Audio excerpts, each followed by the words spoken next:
For today's video, may quick and simple tutorial tayo ngayon on how to cash out unverified Grab wallet or non-transferable GrabPay wallet.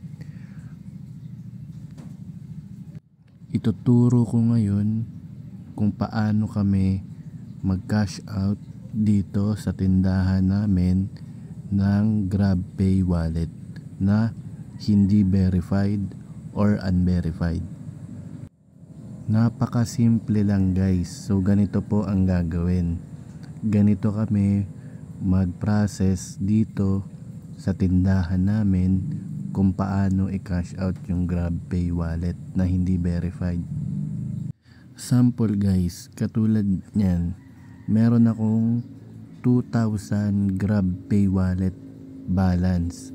So nakikita nyo po dyan sa baba is nakalagay ay hindi ako verified.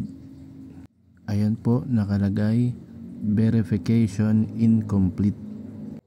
So dito sa tindahan namin, ganito po yung ginagawa naming process. Sample guys, i-click ko po itong scan to pay. So i-scan po namin yung QR code ng tindahan namin. Itatapat ko lang sa screen yung QR code. And then ilalagay ko po yung amount, sample 2,000, ika-cash out ko. Then i-swipe po yung pay.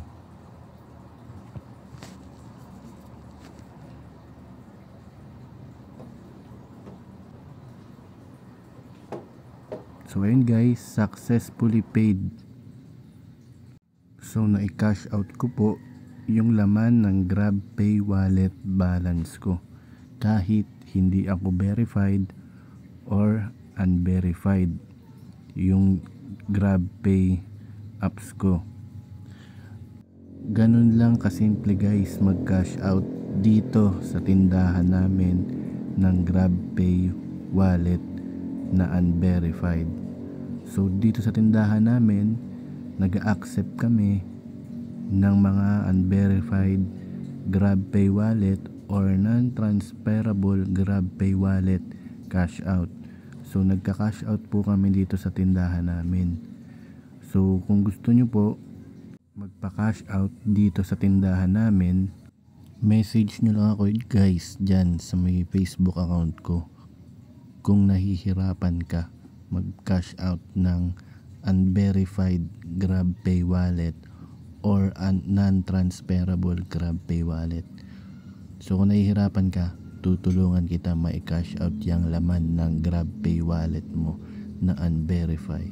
Message mo lang ako guys dyan sa Facebook account ko, nandyan sa baba ng comment section yung link.